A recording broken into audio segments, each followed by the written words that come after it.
Welcome back, listeners, to another spooky season edition of Better Than the Movie. This is, in fact, the Better Than the Movie Halloween special. I'm your co-host, Justin Remer. I'm Allan Traylor. I'm Tyler Austin. And today we are discussing Goosebumps. Goosebumps, the R.L. Stine series, the first Jack Black movie, maybe a bit of the TV show. I didn't get a chance to watch any of the TV show, but yeah, we'll right off my childhood memories. Just going to be a free. I'm sure that's very clear. Free-floating Halloween nostalgia, little ditty, a little Halloween special for you, get you in the spooky season mood. We also forgot to do our Halloween names. Oh, okay. Ooh, I'm your co-host, Boostin' Screamer. Fuck, I didn't think about this. I mean, we also forgot to literally come up with that. I am, Real Monsters, Allan Traylor. There we go. That's pretty good. There we go. Yeah. I'm Great cartoon, by the way. Scareler Stabbin'. Oh, I love it. There we go. Love it. That scary thing? Yeah, people will be able to parse what your real name is from that. Yeah, real easy.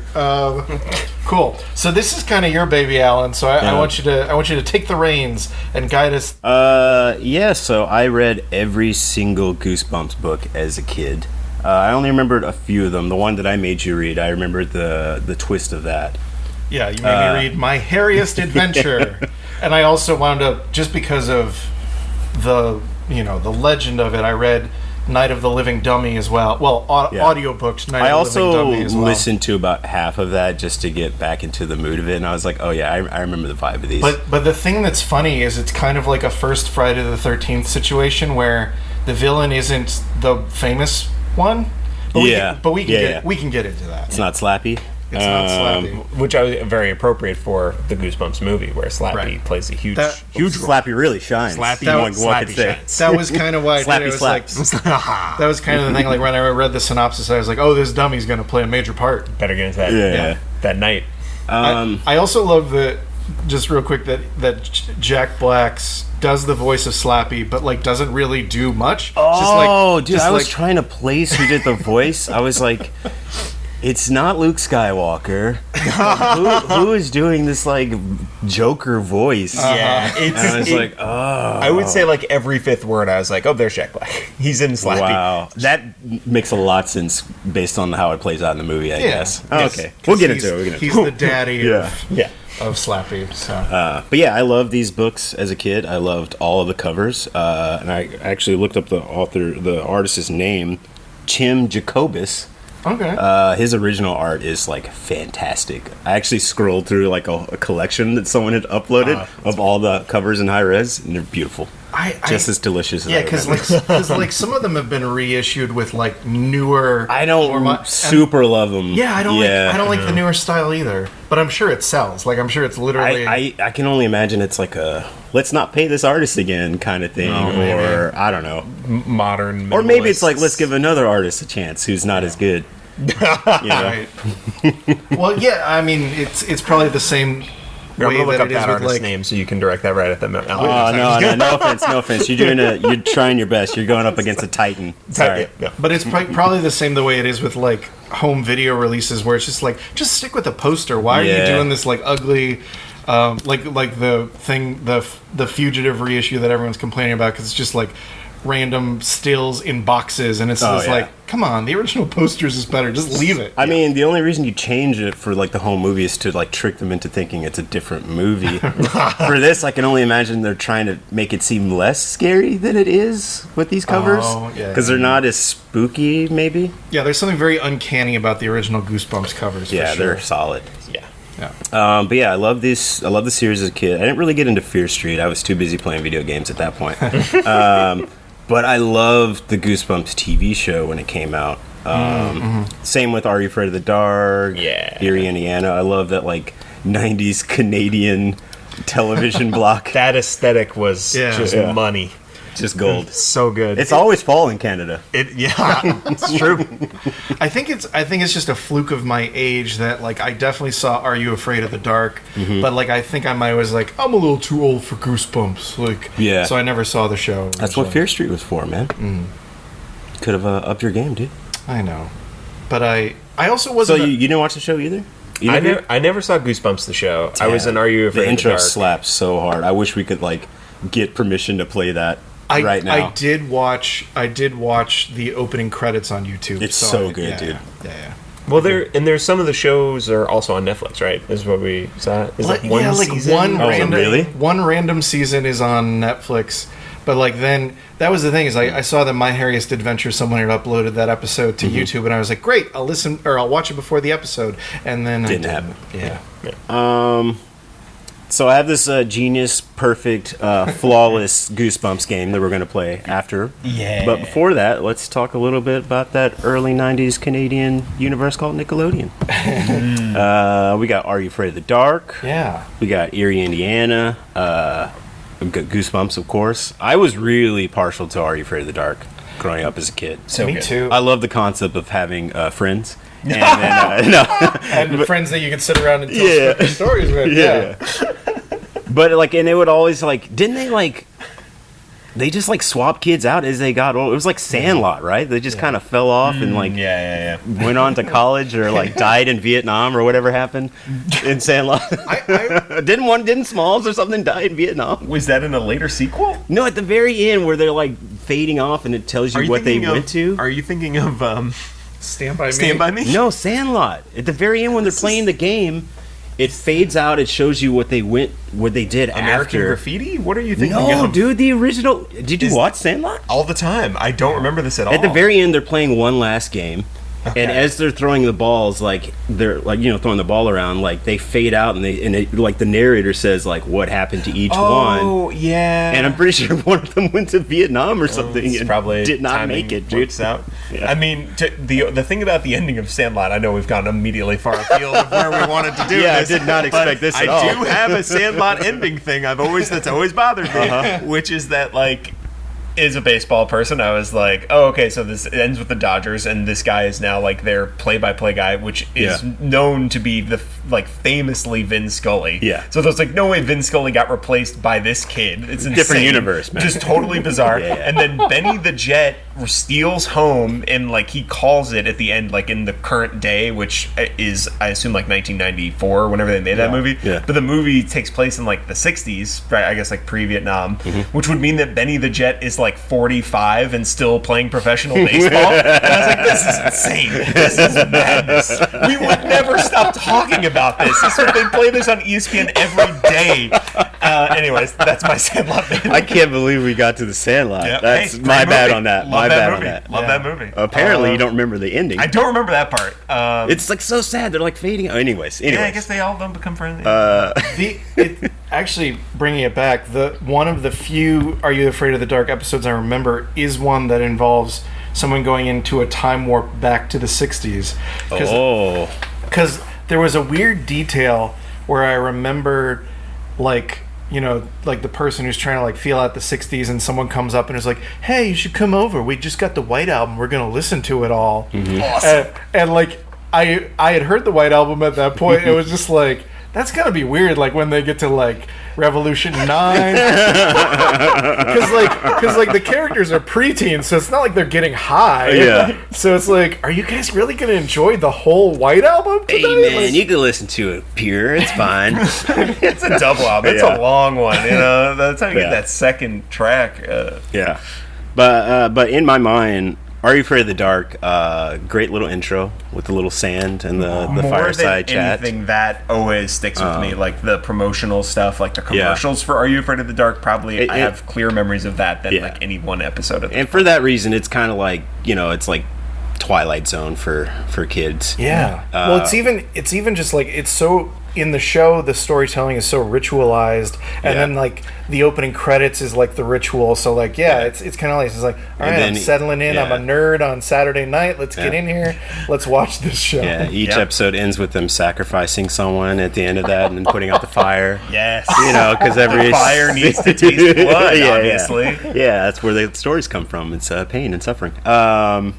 But Erie, Indiana, to me, in my mind, which is maybe a little foggier to me, but that's more of the like X-Files show because it has like an arc. Well, that one started That one started on NBC way back in the day because I remember watching it first run because it was like 7 o'clock on a Sunday when only like nerdy kids are watching, and like I would get Entertainment Weekly at that time, and I would actually like look at the ratings where they would have like the top 20 and the bottom 10, and Erie, Indiana was always in NBC's like bottom 10. Never had a chance, man. Like nobody's watching anything at 7 o'clock on a Sunday except for a nerd like me. Yeah. Other kids are playing in their yards. They're riding bicycles. Me, I'm like, give me some weird spooky stories. And then fortunately it wound up on Nickelodeon where it could be better appreciated. Yeah. But I have like no recollection of Erie, Indiana. I don't think I ever saw it. It was it's very short-lived. I believe it's co-produced by Joe Dante.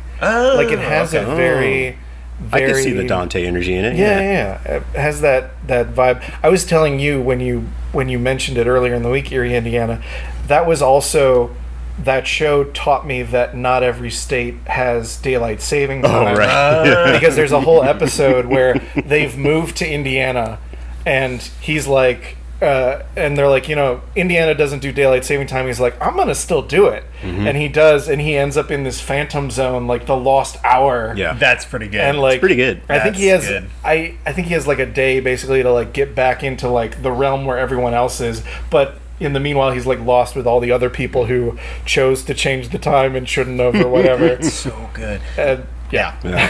Just into, I guess, say the Joe Dante reference, because like Karaszewski and Alexander did like the story by for Goosebumps, the movie, and I was like, that movie needed some Gremlins energy. It needed like some actual Joe Dante. Yeah, would have been like, I wish. Can you imagine a Joe Dante Goosebumps? Would have been sick. Sign me up, dude. Yeah. I'm talking Gremlins 2 new batch all day, every day. Because that's the thing is, I think what I liked about the movie is that it approaches that.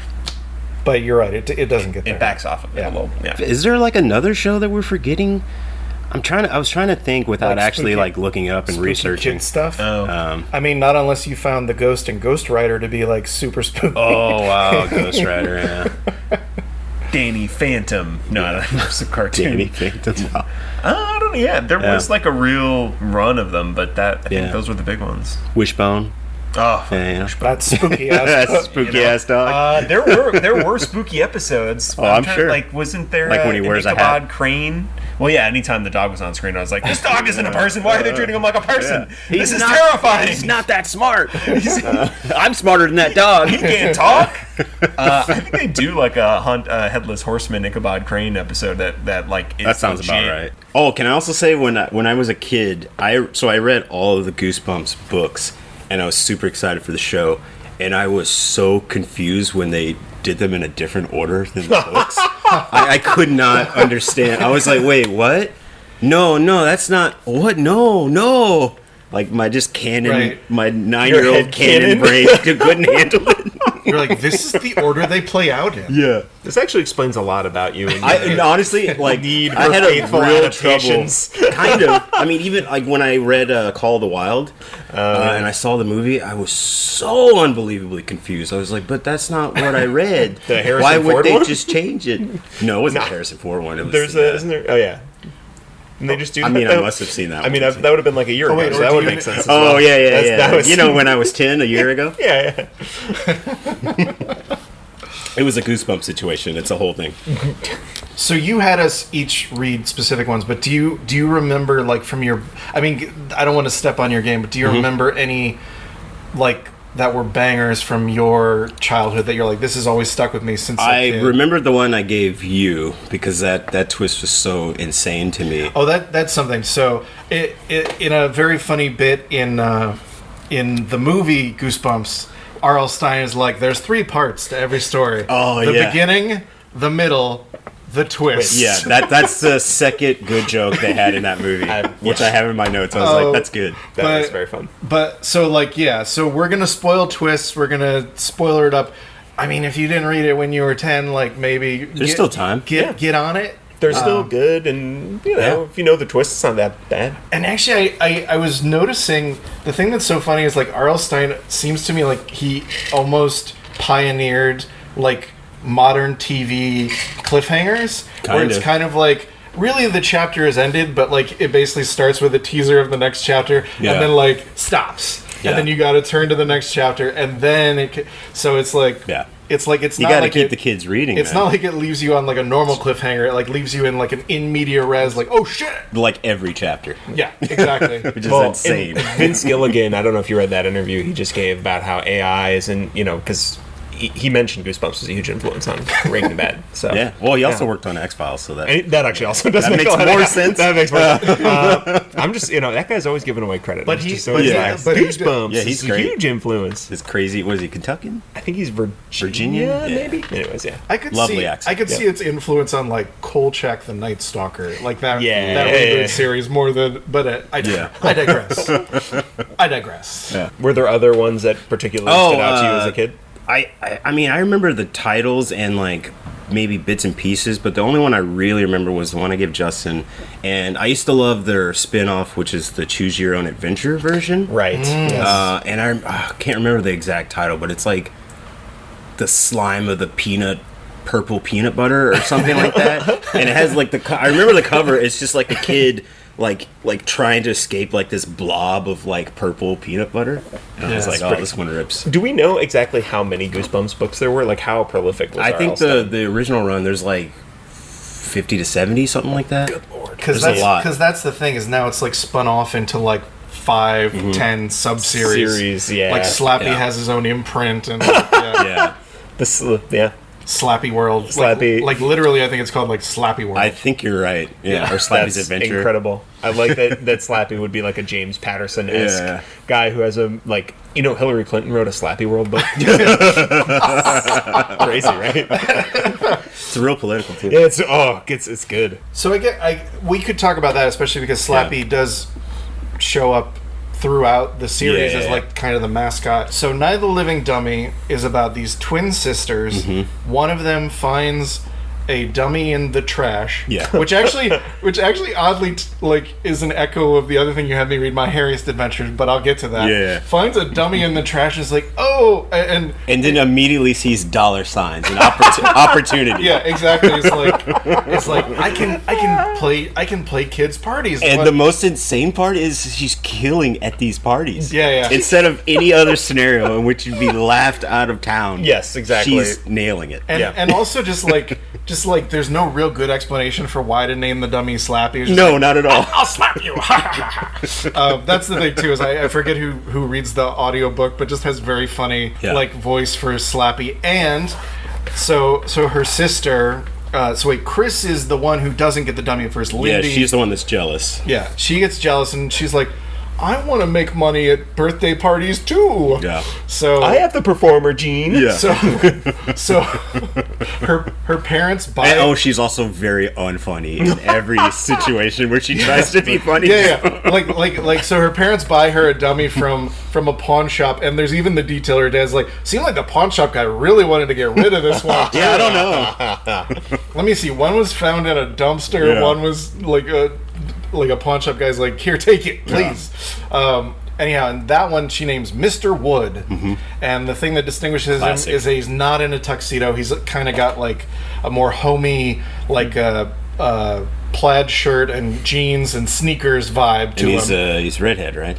Oh yeah. He has a different color. Yeah. So when you say plaid, jeans, swap, and sneakers, so you're saying he's like Kurt Cobain. He's grunge. Well, no one said the jeans were ripped. Oh, okay. Well, in my mind, they are. No one said the sweater was woolly. In my head, it was less that he was hip and more that just he was like a farm boy. That's kind of what I pictured. Okay. Different mental image. I just wanted to be clear. that maybe like that Lindy doesn't start doing. But you're right. Like, If she would have ripped his jeans and like gave him some tood, like yeah, she could have been doing like, But that- I'll eat your cancer. but to your Wow. Spot on. Thank you. It's like a ghost came into you. Kurt, Came hey. into you? Wow. Love you, Kurt. Hey, let's move past it. all over you and up in you. Yeah, there you go. But it is funny because you point that out. There's a scene where Chris has got Mr. Wood and is like, I'm gonna try out these jokes on you to her friend, and like tries out a joke, it's bad, and then she immediately is like, so was that funny? And her friend's like, I guess. No, he's pretty much just like, no. Well, no, that's the thing. Then she tries out another joke and it's like, what about that? It's like, yeah, it's no. It's like, my dreams of riches will never come true. I am getting goosebumps just thinking about bombing that hard. So Yes, seriously. That is the scariest thing. So then, anyhow, she starts to become convinced that Mr. Wood is alive, and like it's moving around, it's doing stuff. Like it puts on her school, like she leaves out school clothes for the next day. She wakes up and like the dummy has the clothes on, like. Yeah. So first she's like, damn it, Lindy, stop playing pranks. And then she's like, oh no, Mr. Wood is alive. And of course, eventually it's revealed he is. Yeah. But the sister is pulling a lot of these pranks. Yeah, like I think, well. like I so think it's that, like I think the school clothes thing was her sister. Yeah. But like Mr. Wood also was alive. Okay. Just to confuse things. And there's like a great moment where she's like, she gets Mr. Wood and gets to like do an opening set before a band concert at school, which I'm like, I didn't even know that there was comedy openers before like. Anyhow, at school. So and I'm just picturing it turning into Paul F. Tompkins getting pelted with ice. well, he would have made a good Slappy. Yeah, he would have been. I literally thought that while watching the movie. Yes. He would have been an excellent Slappy. Mr. Wood goes on the offensive, though, and is not going to get pelted by ice. He vomits on the crowd. As you do. And the thing that's hilarious to me is that everyone just is like, "Oh, you played a prank, Chris." Not like, "How did you rig up this dummy to vomit?" Oh, maybe you didn't rig up this dummy to vomit. Maybe it is possessed. Anyhow, so she's at this point where, like, for me, I was like, there's odd, like, allegories that could be here. And mine is just like, Chris is dealing with mental illness, and nobody is willing to admit that she needs help. Yeah. Well, because she's so funny, you know. And anyhow, so there's a big battle royale at the end. How did they eventually kill Mr. Wood? They bring there's a construction site outside their house, and a guy's got like a steamroller, and they are like, let's just smush it. Yeah. So like there's a fight. Like Mr. Wood actually like awesome. Mr. Wood actually like gets their dog to like come out instead, and they're like, oh no, get the dog out of the way. Eventually, Mr. Wood does get smushed by the steamroller. His spirit goes out like a big smelly ghost into the atmosphere, and they're like, whew. And then they come back. And Slappy's on the chair is like, thank God that guy is gone. Dun dun dun. Oh, that's good. So the thing that was funny is because I knew Slappy became the whatever. Yeah. I assumed that Slappy was making it look like Mr. Wood was alive, but it was like, oh no, Mr. Wood is alive. But the final twist is Slappy was also alive. That's like a hat on a hat on a hat. Playing possum, waiting for his sequels. Well, because Slappy's smart, man. Yeah, he plays the long con. Game. Yeah, exactly.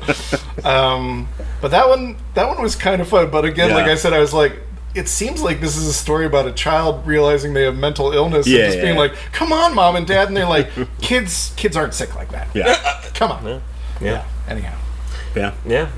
Yours? I read, you assigned me The Girl Who Cried Monster, which is really good. It's basically, the names are also great. I was just the names are fantastic. Double checked. I was like, what was her name? It's Lucy Dark. Oh, yeah, dude. Yeah, interesting. I like that and a lot. she loves to scare her little brother Randy, and it starts with, because she tells her brother Randy all these stories about monsters and how there's one under the bed, there's one in the tree above in their backyard, and then it seems like it always works out in her favor where like a thing happens and it actually does scare somebody, where she like knocks like a bird's nest out and then it hits Randy and he's like, ah! Wow. And he's like terrified, like, oh my god, it was a monster. Like she just always kind of gets the benefit of the doubt on that. And so Then it's the summer, all her friends are out of town, and she's been signed up for a Reading Rangers program at the local library, which used to be a creepy old mansion that's got turned over to the city, and she goes in and she Seems meets... like a weird conversion. Yeah, it was like, turn this rich guy's house into the library. Should we move around some of these things? Nah, keep him in there. No, keep his chair. Then she has to go and meet with the librarian, Mr. Mortman. Yeah, beautiful. Mr. Mortman. Beautiful. You gotta understand, you're a kid and you're like, I don't know what the root of words are. This is a cool sounding name to me. As I read it, I was like, this rules. This is so good. Oh, it took me a second. Mort. Okay. Mort, yeah. Morte. And so they meet once a week for her Reading Rangers program, and if she's read the book, then she gets a gold star, and that's like what she's going to do all summer. And so she goes, and she barely ever reads the books, and I was like, I've never related more to this character who's like BSing her way through the end of Huck Finn, like, yeah, the description was great of the fence, and he's painting, and I was like, yep, Lucy, I get you. Yeah. So then she stays late one day, or she forgets her skates because she skated over real fast because it was the 90s, and Beautiful time to be alive. oh, you could just roller skate wherever you wanted. Yeah, hit the arcade. She comes back, she looks through the door and sees that Mr. Mortman, after he's always sweaty, he's always like kind of damp is how he's described, like literally, like if he puts, like when he hands her the gold star sticker, there's like perspiration on it. It's like wet, gross, and like every time he flips a page, there's like a wet fingerprint on a page. And he has a jar of turtles on his desk, and so she comes back to get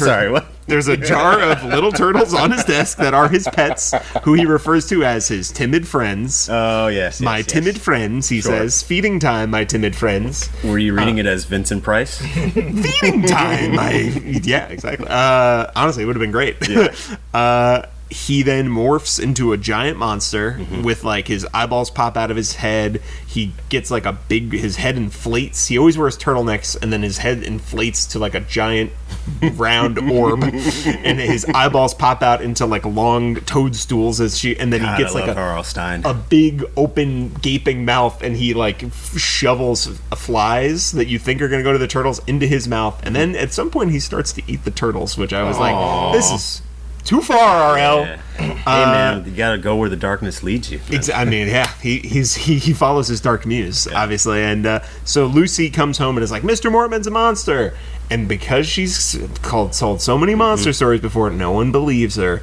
So she keeps going back with different friends and different people into a series of closer and closer. She like tries to take a picture of him. He doesn't show up on film, and then like one day she follows him home. Too damp to be processed on film. Yes. They're like, yeah, it was just really wet in the middle of that picture for some reason. He slipped right off. She follows him home. Her friend tries to help her. Finally, like her friend, like, I saw it. He was there. He was a monster. So they go home. After that, they explain it to their parents and like, well, there's only one thing we can do. And her parents have been being like, we don't believe you. We don't believe you. We're harried 90s parents. Dad works. Yeah. Mom's just having to deal with stuff all the time. We're too busy to believe you, and you're you know. And so they're like, okay, well, there's only one thing we can do. We just have to have Mr. Mortman over for dinner if he's really a monster. Yeah, naturally. It's the you only thing. Invite the monster to your home, and first. you invite them over, and I'm sure they're going to clear this all up, which they absolutely do on the last page by eating him alive. The parents reveal their fangs and eat him. Him, and they're like, well, we're the only monsters in this town, and if any other ones show up, we have to eat them. Otherwise, we might be discovered.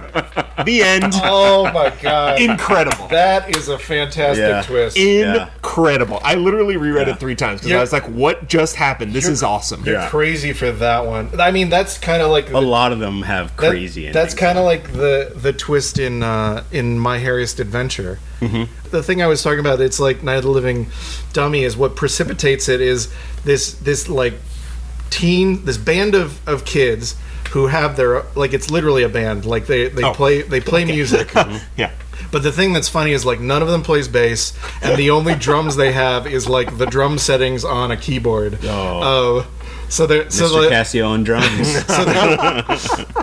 There's like a lot of funny things. Is like, sometimes that drum pattern doesn't fit, but it's what we got, so we got to play it. Pretty punk, man. Pretty punk. Great details. Grunge indeed. Great details. Anyhow, they discover a bottle of tanning solution. Like it's supposed to be an Instatan. I think it's called Instatan. Sure. Like you put it on, you get the full Donald Trump. And they get it out of the garbage, as you do. Yeah. And they all put it on, and then dude. And then our hero Larry looks at it and is like, "Oh no, this is expired."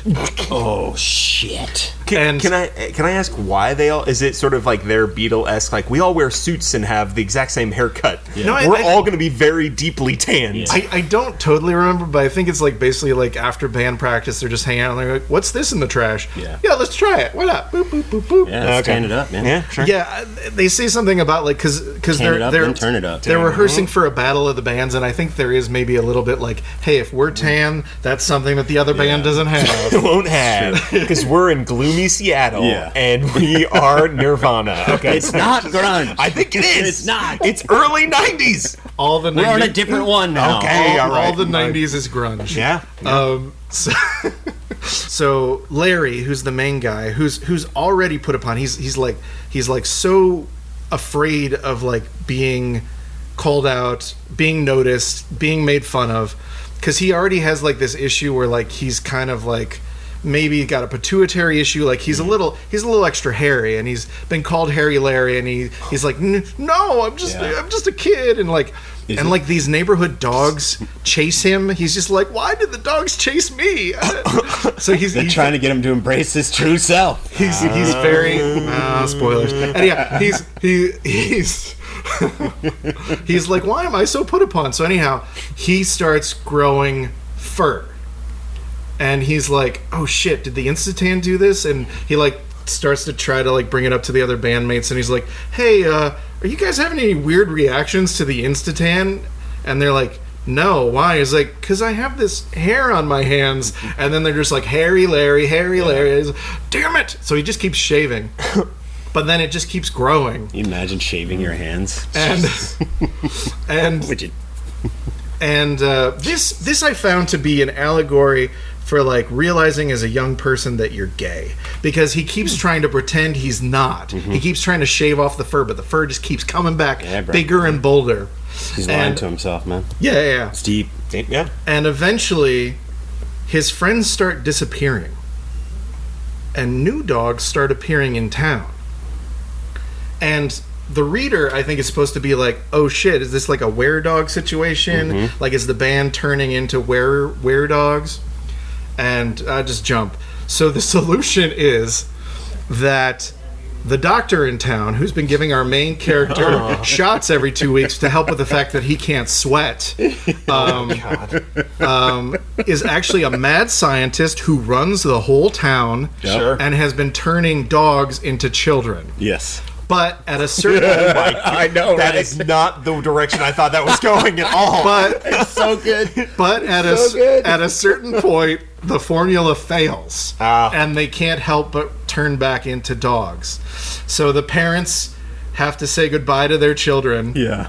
And Heartbreaking, dude. And then just the pack of stray dogs grows bigger because it's the kids. Yeah. But the like final twist is that we're in Larry's point of view. I think the whole book is Larry's point of view. We're in Larry's point of view, and he's like, the people I used to know as mom and dad are still really nice to me, so I come and visit them sometimes. And he's like, so then I went and visited them, and I noticed they had a new baby in their arms. Oh, replaced already. And he's like, that's weird. And then he notices that it has the same yellow eyes that the family cat used to have. Oh my god. So the doctor has moved on to turning cats into babies. He's like, I know it'll work. I've got to try it with the different animal. Hold animals. Wow. Domesticated animals will become human. Yes. Yeah. But it's such a wild concept, because the whole thing is like, clearly this entity had a dog existence it doesn't remember. Yeah. Right. Because it was turned into a baby. But then it reaches a certain level of maturity, but I guess it has enough maturity when it turns back into a dog that it remembers humanhood with its new doghood. Anyhow. Oh, if I could spend 5 minutes in R.L. Stein's brain. But how it's does wild. he do it? How does he get God there? We can get an event with him. To R.L. Stein. Yeah, but like that's the thing, is like just the acceptance that he feels of his doghood at the end. I'm like, yeah, this is an allegory for accepting. Yeah. I guess any way that you could be different, but also like, Right. Yeah. Wow. Yeah. Except that you're a dog, bro. I mean, he's cool with it, though. I mean, Stop trying to shave it. I mean, you really could push it further in terms of like it's really all an allegory for how conversion therapy doesn't work.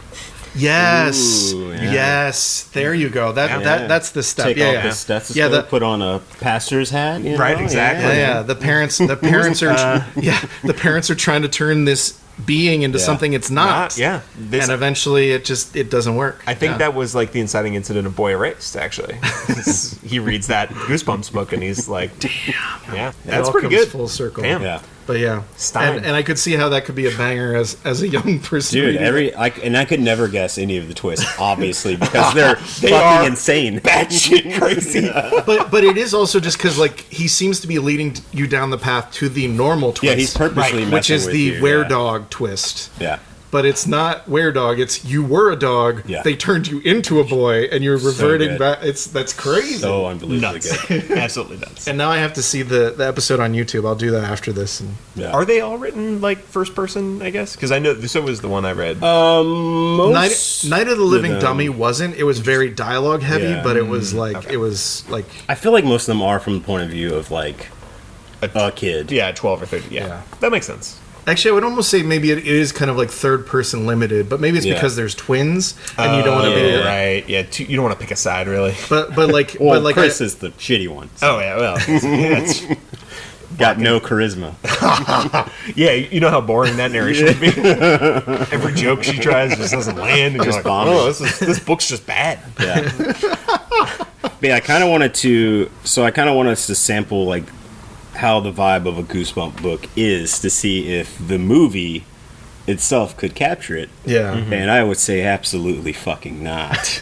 Absolutely not. Well, and it's the thing we just said that kind of is like they're all like 13, 12. Yeah. And they're all doing like, it is like you're locked into their POV. And which is why I was like, why is this 20-year-old boy the lead character? Like this he's 8 feet tall. He's so much taller than Amy Ryan. I was like, this man, he's a grown man who shaves. I don't believe he'd be scared by it. So that was my immediate first. And it's kind of because this was like 2015, so it's like right before Stranger Things. Mm-hmm. And I'm like, if they just kind of, I mean, obviously they can't have gone in the future. I'm glad it was before Stranger Things, because then it just would have been Stranger Things. I do feel like it had a more fun vibe than something like Stranger Things, because it's not taking itself seriously. I really liked the first half of this movie. I think I thought that's it might to be its okay. benefit. Yeah. I mostly liked the Goosebumps movie. I think the problem is just that because is the director, did he come from special effects or something like? I feel like it's just like the CG sequences just take over everything, and then it's just like, all right, we got to get from this bit to this bit, and then this will crash into that. It did open up with the great, I thought, a great joke where it was like other places they could have gone. He's like Guantanamo Bay, North Korea, Detroit. Wow, Detroit catching strays. Shots fired. There were jokes in that scene where I was like, there was a because there it is. It's like, are you flirting with your mom? Like, right. What is he doing? What is this connection you guys have? So strange. Too old. He's too old. It was like weird. And they don't have a parent-son relationship at all. Also, so just quickly, like the moment when he's watching the home videos with him and his dad, it looks like it was taken like 2 weeks before. Oh, it was. It was. Is that literally? Because I think so. His dad. He said died a year ago. before. Yeah. He looks like, again, like they might have moved the day before. And he took the photos. Like, you didn't want to like get a kid who kind of looks like him or something. I don't know. It was bizarre as well. Also, there's a good talk joke, and I was like, this is 2015, the movie. There it is. A little bit of the like banteriness of he's like snarky main white male protagonist guy. Yeah. So real quick, I'm gonna try to speak expert at everything he tries. Oh, he's so good at all, including we're gonna talk about. Oh yeah, we are. I literally wrote that. Where did the hell did that come from? Okay, incredible stuff. So I'm gonna try to speed through the log line real quick, which is basically this 20-year-old teenager and his mother moved from New York City, the big bad New York City, to Delaware, Madison, Delaware. Delaware. Oh yeah, Madison, Delaware. Because I was like, you made this up. Yeah. And he hates it. She's the vice principal. She makes a bad twerking joke. Dude. Ken Marino loves it though. Yeah. But Very underutilized. Actually, that was one. In it. Yeah. That was one moment I did like was when the vice principal was like, if anybody moves their butts, because I was like, I did have a vice principal like that who was like so authoritarian. There was no room for any humor. Yeah. He's got the new kid issue, but next door there's a cute girl. He really likes her, but the problem is she has a crazy dad who's like, don't talk to my daughter, never. But she's like, hey, you want to go see this abandoned amusement park? That's fully powered Operational, up, basically. Yeah. I just hit this one switch and then every light goes on. It's like no one in the city department. No, There's just a sudden power drain over here. Is anybody going to pay for this? No. The meter's just going off though. And their first thing is to climb to the top of the Ferris wheel. Yeah. It's a beautiful view of that shitty town. But he has a very good point. He's like, how are we going to get down? And then it just magic movie cuts. Yeah, they're like, hey, them down. back in their yard. She's like, I know how. Editing. Yeah. Parkour. No. So that happens. Eventually, he's looking next door, and like, Dad seems to be yelling at her, and he's like, "Oh no, is she being abused?" So he breaks in with his nerdy friend to like try to rescue her, and in the process discovers a shelf full of Goosebumps manuscripts that are all locked. And can I just say, if we have time, we're going to do the game after this. Yeah. But it was based solely on movie or book titles from Goosebumps, and they just start blurting out all of them. I got so unbelievably mad. You're like, you're ruining my game. For my stupid game. In How 8 dare years, you? I was going to record a podcast. Come You should on. have known. Yeah. Well, they took one of the best ones, which is the Abominable Snowman of Pasadena. And I was Pasadena, like, no that's one's pretty going to believe this is real. That's pretty good. Yeah, it does sound completely bullshit. Yeah. But yeah. So anyhow, yeah, he pulls the Abominable Snowman of Pasadena off the shelf, sees this special key that isn't really hidden. It's just like under a glass case. Yeah. Pulls it out of the glass case, unlocks the book, and the Abominable Snowman of Pasadena comes out of the pages. Yeah. And then basically the premise is that R.L. Stine has been keeping the entities that he's written about locked in the manuscript books, but Slappy gets out of Night of the Living Dummy. Mm-hmm. He starts unleashing everybody from all the books and then burning them so they can't go back in. Mm-hmm. And then they all just kind of follow him as like a puppet master kind of deal, Right. but they don't super go into there's it. like sort of havoc is wreaked on this made up smallish town, and parts of the town are absolutely destroyed. And they never really get into like the people like they start getting frozen, and I'm like, did they? How did they unfreeze? Oh them? yeah. Does that work? Yeah, maybe there was an extra 15 minutes. There was like, speed it up. We don't need a 2 hours Also, Goosebumps that movie. one kid that gets pulled out by the praying mantis. Oh, and yeah. then I was like, he's dead. Yeah, there's no way he lives. I was like, that guy was the kid who cried joke and just immediately murdered. Yeah, and he's just a full cast. Yeah. At the end. I'm like, no, he's dead. Man. Yeah, they definitely. That was definitely like, we got to show him alive. It's got to be an A-team PG movie. A-team situation. He can't be dead. Yeah, that was wild. But yeah, so Jack Black plays R.L. Stine. Incognito for some reason. Putting on a weird slight accent. Like, it's like not. It's kind not of like a 1920s. Like, pseudo mid-Atlantic. Yeah. I don't know. I guess because maybe he's going is like a Rod Serling sort of vibe I didn't even or really something. get that. That's even He should too have been much. smoking if you want to do that. That would have been for the kids though. They got to know. Yeah. And there is a funny cameo by R.L. Stine as quote Mr. Black. Yeah. And it's like the drama teacher. but it's so ham-fisted that like you can tell that they're like, leave like 5 seconds for applause, because like it's literally like R.L. Stine walks through the school and is like, hello Mr. Stine, and then Jack Black as R.L. Stine goes, hello Mr. Black, and then they just walk 5 seconds past and then they talk, and it's like, and he goes, who was that? Who was that cool, effortlessly cool guy? who very much looks like an old author at this point. I was Like, gonna say he did not look camera ready. He kind of looks. He kind of looks the same as he's always looked. Yeah. It because was he on the TV show? No, he didn't like introduce it or anything like that. Actually, I don't know how I know how. Maybe like an author photo in Back the back of the books. Yeah. Okay. Yeah. I think that was one of those things that, because I knew that the writers of like Hardy Boys and Nancy Drew like hadn't been around forever, and that it was just a pseudonym at this point. I think I initially assumed that R.L. Stine was also a pseudonym. So like delving into it for this episode, I was like, oh shoot, it was like one dude. That's really cool. Machine, dude. And it's I mean, he literally Stephen King on acid. It was 57 books he wrote in like 4 years for these, so it's incredible. Insane. Also, R.L. Stine is like a perfectly creepy name without being like, again, ham-fisted as well. Yeah. Like, I don't know what it is about that name that like unsettles me. Yeah. Maybe it's because it's next to the title Goosebumps, but in my mind I was always like, that's a creepy name. Kind of perfect though. Anyways, R.L. Steinman. Yeah. I cannot help but agree with the CGI. I think that like actually actively, I was like aching for an Are You Afraid of the Dark like 90s sort of. Show me something just real, dude. Put a guy in a Wolfman suit, and I would have loved it so much more than So, clearly all the product placement that paid for this movie in that grocery store scene. yeah.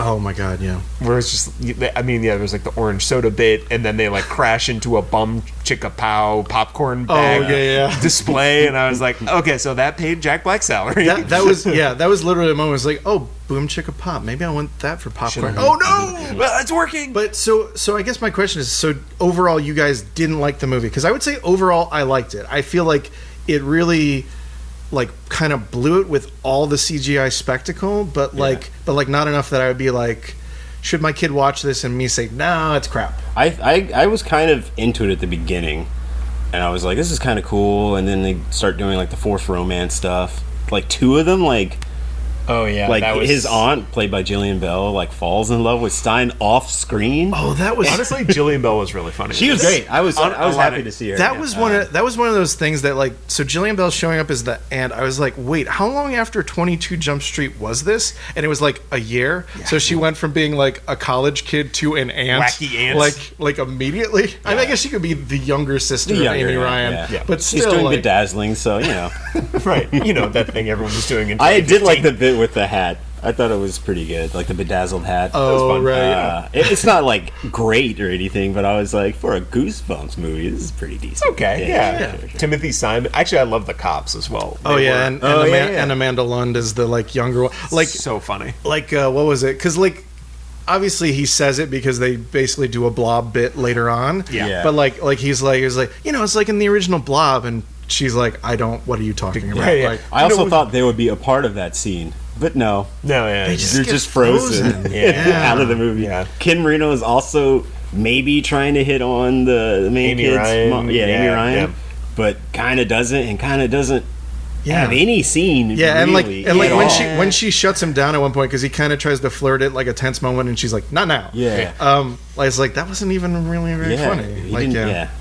Crazy. Well, they also have the forced romance Cutting room floor of Champ with the popular girl, which I was like, this is also kind of bizarre. Yeah, I did like the fact that he had silver fillings and bit into the I wrote that down. I was love that. That's pretty good. That was actually. I was like, why would he do that, and why did that work? Oh, okay. So he did kind of think it through a little bit. That was legitimately clever. But yeah, his whole really thing is that he's just a kid in a tux who's a nerd and is horny the entire movie. Yeah. And then he gets a little bit of bravery, and then it just immediately pays off. Yeah, he's PG McLovin, basically. Yeah, that's a very good one. And like you... Yeah, I don't know. There's just some stuff that it didn't do well. Like, I don't know. I just feel like It didn't need that. It didn't need any of the romances, arguably. And, like, even the like main the one. popular guy who's, like, a coward, who's, like, her date to the dance. He's and then, in it for, like, one scene. Never see him. Yeah. Like, they don't really establish anything at school, really. Yeah. I do wonder, then, if there is, like, the 2 hour and 2.5 hour cut of Goosebumps. Release the Goosebumps cut. Yeah. Yeah, I don't know. It's a totally great premise because like otherwise you're just doing that's like an how anthology, I would have done it too, right? But it just in some way maybe it's not scary. No, I feel like it doesn't do the one thing that a Goosebumps book kind of does, which is like scare you. Yeah, it goes full goofball from minute one basically. So and that's why it starts with jokes. I think to be like this isn't. This is going to be like silly. Yeah. And the movie does have a twist, but it's not. It's like one that's revealed halfway through and then isn't like. And then it's completely underdone. Yeah. because like so Right. so the setup is that Right. that our main character is like still dealing with the grief of losing his father, and almost as a parallel, it turns out that the girl he likes is actually a fictional creation of R.L. Stine, and that's why he's been so protective of her, is because he's like, you can't live in the real world because you're a fakie. Right. And Also, like- moonlight will make you invisible Ghost or girl something. or something. Yeah, wasn't unexplained. really clear. We don't know. But yeah, Well, just the moonlight reveals which is odd because they meet it at night and they go to but I guess it must have just been a cloudy night when they're on the Ferris wheel. I think night. it's specifically romantic moonlight that reveals her. right every time they're about to kiss, it does seem to happen. Yeah. Instead of twinkling like in Twilight, she just turns Semi-transparent. semi-transparent. Yeah. Well, and it's like also because it's sort of built into R.L. Stine, the character's arc, which is like, when I was a kid, I was asthmatic and people made fun of me, so I made these creations to scare people. Yeah. So I've been shoving people away my whole life. So he's like, this is the one person he's ever connected to, and even she's like a figment. So like at the end, he has to face his demons. Yeah. Which is I was totally invested in, obviously. So, but then also like So the way that his arc of dealing with his grief with his father is that he has to accept that she has to also get sucked up into R.L. Stine's newly written book that's going to trap all the monsters, but it's also going to trap her. Yeah, you know that classic bit of grief where when one person dies, you have to accept another person dying. Yeah. But Sort of a chain of but death. then Well, is it death when you're uncreated? I don't know. That's true. but then literally she like as that thing is said, I'm like, wait, but can he just write another book and when she comes back? And then that's exactly what he does. And then shocker, that's the final is that he's like, I just wrote another book in which she came back and here she is and I'm gonna burn that book. And it has a ridiculous scene of burning the book in the school, and he's like, "Oh, it's really popping off." He like closes it. Jack Black is like doing a lot of this. He and knows it's what movies he's in. It's very fun. Yeah. Yeah. It's interesting. The ending with the Jesus, I don't even know how to describe it. The chemistry. Oh my god, incredible! Like, no one wants to talk about that. They just develop a homemade bomb. They make an improvised explosive device. Yeah. and strap it to a bus. A school bus. Yeah. Rigged. It becomes Speed briefly. Yes, dude. They improvise a Speed scenario. And I thought for sure it was going to call back to the first joke of when he picks the lock into Stine's house. Right. Yeah. He's like, I learned on YouTube. I was like, are they going to say he learned how to make bombs on YouTube? I learned it on the dark web. Yeah. They're like, no one talks about how they just all make this bomb. I also don't really get the joke of them looking at the science stuff and being like, the science classroom shit and being like, oh yeah, bomb. Yeah, well, he literally just goes, I got an idea. Yeah. And I was like, with acid? Were you in the IRA? Yeah. Like, what is your background? Why did you have to leave New York? Yeah, and did they all help him build it? Like, so unclear. It's really quite strange. That reminded me there was also a weird cut where R.L. Stine is like, I can only write a new book if I write it on the same Smith Corona I've written everything on, which for some reason is on display at the school.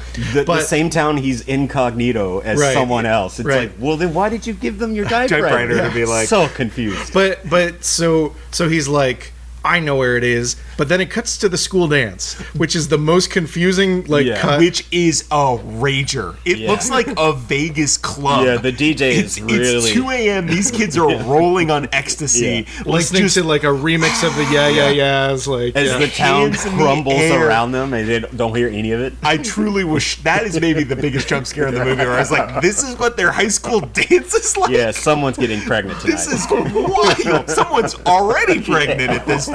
Holy shit. Oh, that is not what my dances look like. Yeah, same. Madison, Delaware goes hard, these kids.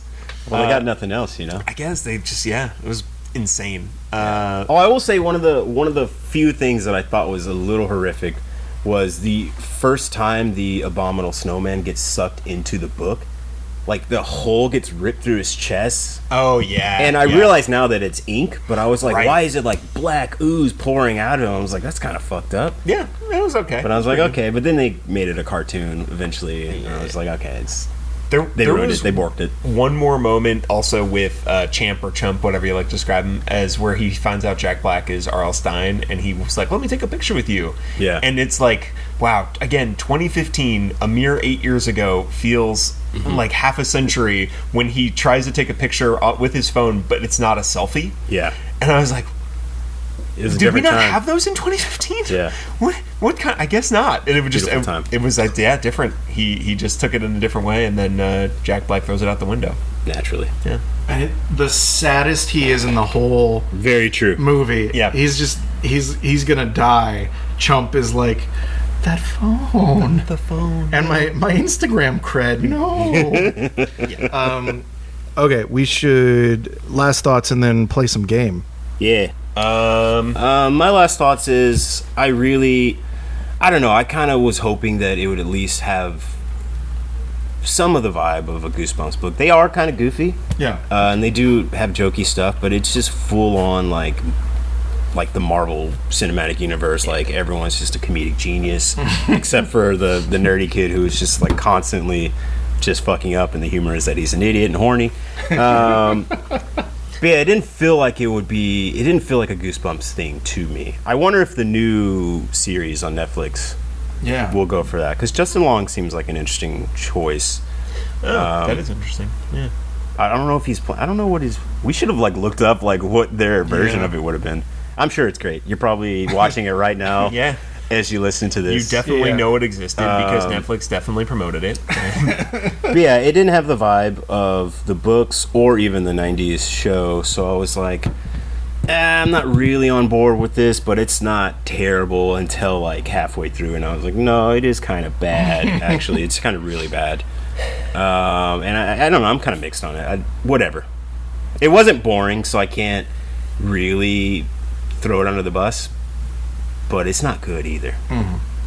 But that opening joke and the closing joke almost makes up for a lot. Like beginning, middle, and twist is genius little joke. That is really good. That was really good. So yeah, I'm like, okay, I'm meh on it. Okay. I think it's the way to do it as a movie. This is the premise. I think tonally it has some issues. I mean, I think it's just not scary, which I feel like you could easily have done. Like they become again like they're more action sequences, they're more like CG spectacle moments, and it's like you could absolutely have done this. I was wondering also if there's like a version where it's like, do you like fall into the books and then you like spend like a few minutes in a book and then you like jump out into a different book or something? Hopping from book to book, come on. I feel like that might have been a stronger way to like get like to do it almost as an anthology, but it's like you're 10 minutes in. Also, let's just do that version. Yeah, after this TM trademark. After this Netflix one bombs, Yep. we'll hit up HBO Max. I'm thinking. Yeah. Just get in there. I think CISOs would take this. I think it's a good premise. I like that. I like what Jack Black's doing. I like what a lot of the comedic like support people are doing. I just think you needed to balance it a little more, and like it doesn't have to be Terrifier 2. Yeah. Just like a little creepy. I think if they had maybe minimized the amount of creatures from the books. Yeah. Because they just kind of do all of them. They're just kind of generic background. Yeah. They remind me of fucking Space Jam 2 when it has like the dude, the creature from It.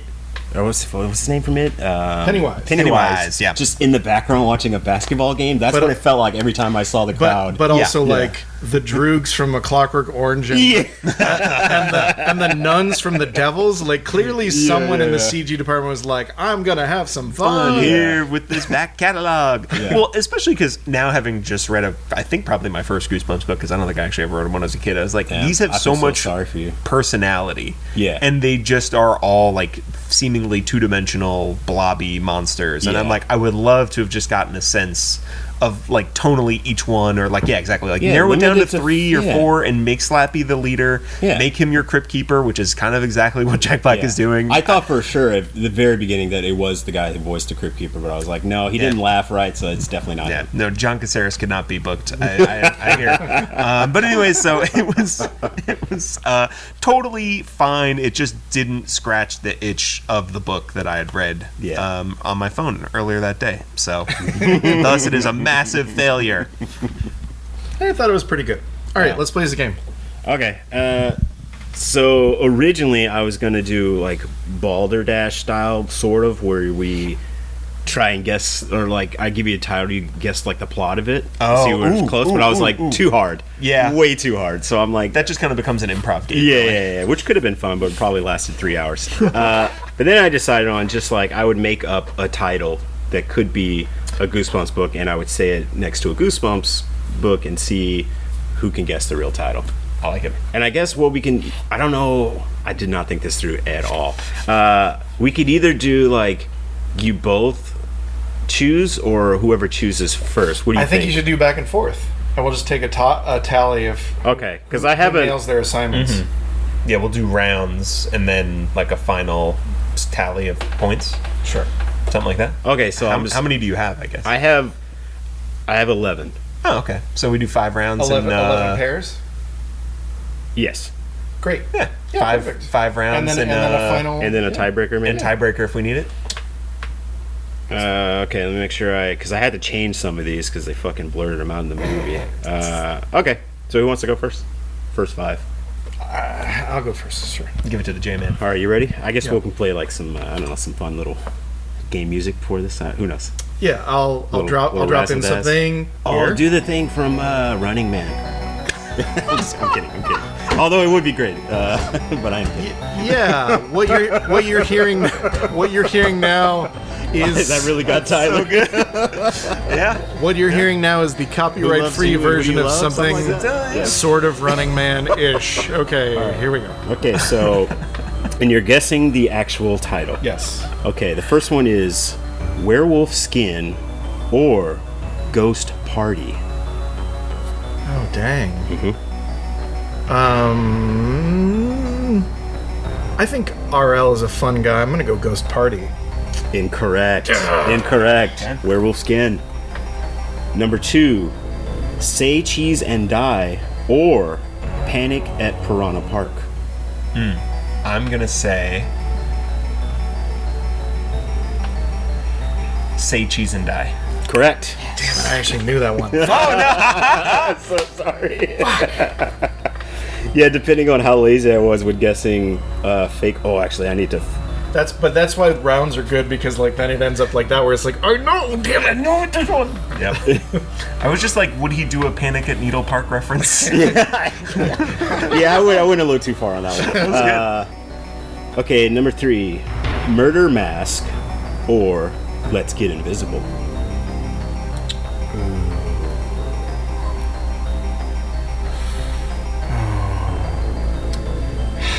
Shoot, I was gonna say Murder Mask seems a little too plain for me, but Werewolf Skin was kind of just blunt and to the point. I'm gonna say Let's Get Invisible is the one. Boom. You got it. All right. You guys are tied up. Okay. Okay, number 4, Piano Lessons Can Be Murder or Vampires Suck. Interesting. I really tried for some of these. These are good. Okay. I'm gonna go with Piano Lessons Can Be Murder. Yeah, it's too long. It's too absurd. It's Yeah, good. yeah. It's good. It's good. It's a sentence. Yeah, yes. It's a complete thought. Number 5, Why I'm Afraid of Bees or The Basement Portal. Damn it. Oh. I think isn't. I'm gonna go with the bees one. Why am I afraid of bees? Yeah, correct. Yay! Yes. Boom, we are tied again. Yeah, All right. but you still got to finish this round. That's right. Number 6, Ghost Dance or Ghost Beach. This is solid. This is really good. They're both equally absurd. Yep. I'm gonna go with Ghost Beach. Correct. Yes. Yes. Damn. Wow. I'm so sorry. I Justin. really blew wanted it. you to win. I really blew on that We'll see, first we'll see, round. we'll see. Yeah. Okay, number 7, Vampire Breath or My Terrible Tuesday. Terrible Tuesday. Both are so good. Wait, what was the first one again? Vampire Breath. Oh God, yeah, you're right. I'm gonna go Vampire Breath. Yeah, I got it. Nice. Yeah. I was really proud of my terrible Tuesday. Okay, number 8. This is another tough one. Fuck you, Tyler. Fishy fish or chicken chicken? I like this one a lot. Insane. That's insane. Because like fishy fish, you could be like a creature of Black Lagoon scenario. Chicken is a guy who's scared of everything. Yeah, maybe turns into a chicken. Which he loves to do. Oh, I just realized I forgot to change one, so I'll do it in between. Well, as I vamp and think. All right, I'm gonna go fishy fish. Incorrect. I knew that was wrong. I knew it was wrong. All right, we're totally tied, 3-3 at the end of this round. All right, great. Okay, I might have to come up with one on the fly if you're still tied. We'll see.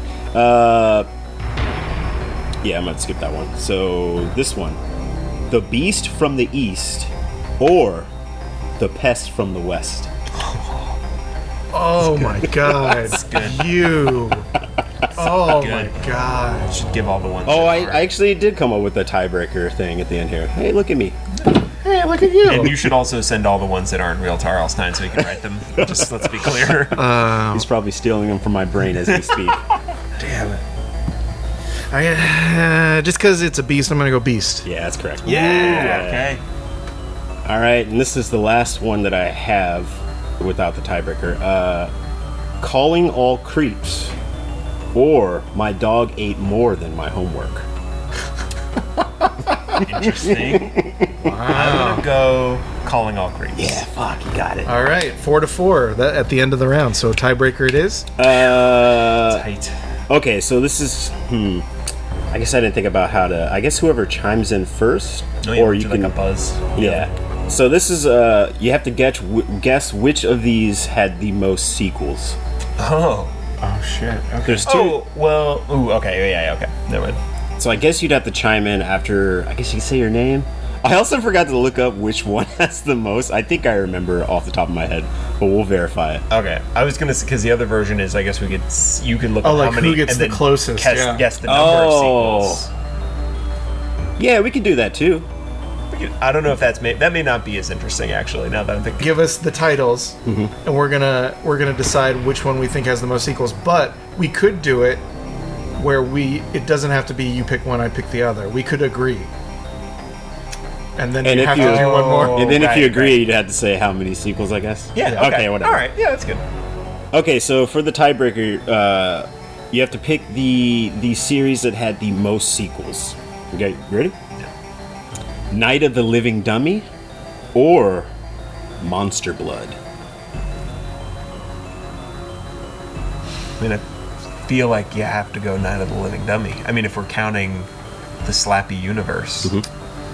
Do you count the Slappy universe? I don't count the Slappy universe. Okay. You don't because I extended definitely Slappy Because that's absurd. I definitely I'm talking OG, original recipe run. I definitely know before you told me don't look at titles because I'm going to do this game. I looked at a few and I was like, oh, there are sequels to Monster Blood, so I'm fine with actually taking the split. So whoever gets this gets this. I'm going to say Monster Blood. All right, I'll go Night of the Living Dummy. I'm pretty sure it's Monster Blood. I think Monster Alright. Blood has 4, and I think Night of the Living Dummy has 3. Okay. We can look that up. I We guess, should, to make should sure. look that You wanna up. check? Let's see. So Justin wins. Potentially. All of a Thank sudden, God. I just needed. room- I just needed Tyler not to win. Yeah, That's but it's weird. all The it room needed to seems, happen. like slanted towards Justin all of a sudden. I don't know. I'm rolling towards him. I can't understand. Yeah, Night of the Living Dummy 3. I just saw and there's pretty sure there's 4 Monster Bloods. Monster Blood 4. Yeah, it's the last of the original run. Number 60. Congratulations! Yay! Man, these names are awesome. Dude, there's so many good ones. Oh, I had like a Oh, Legend of the Lost Legend. That rips. yeah. He was this guy. There's he's some good. like there's some really good titles in there. Like I had to choose. I was like, it has to be something that could maybe not be real. 'Cause some of these more absurd ones, I'm like, of course that's it. Yeah, I mean, Yeah. it's incredible. Yeah. Oh, the one I skipped over was, I just feel like it wouldn't have worked really. It was My Harriest Adventure 2 or Deep Trouble. And Deep Trouble was the real one. But it sounded fake-ish to me. Oh, sure. And you could maybe Deep Trouble and that's it? Yeah. Interesting. And then that maybe they must have... We picked back up in the dog. Yeah. Yeah. Or the Follow the Cats. Oh, that's right. Yeah. That's true. Thanks for checking in on our Halloween special. Ooh. You should check out some Goosebumps books and have a real spooky time. We will be back before the end of October with an episode on Killers of the Flower Moon. The Scorsese Spooktacular. Racism is really scary. And so we will be back for that. But get spooked out. Have a bumpy time. Goose around. Yeah, get spooked out. Get goosed up. And spooked out. Yeah, party like you're a Madison, Delaware teenager. Yeah, that's right. Listening. Twerking like mad, and a praying mantis is going to blow up your auditorium. Yeah. Improvise some explosive. No, wait, actually, don't do that. No. Yeah, please sorry. don't do We that part. cannot. And don't blame us if you do. Yeah. Which you won't. With science supplies. Yeah. Instantly off screen. Thanks for listening to this episode of the Skylight Books podcast series. We hope you enjoyed it. If you'd like to check out the book featured in this episode, or others, please visit skylightbooks.com. If you're in the Los Angeles area, stop by for one of our live in-person author events. You can find a calendar on our website. If you like this podcast, leave us a review. It really helps us out. Our music is by Duck the Piano Wire. Till next time.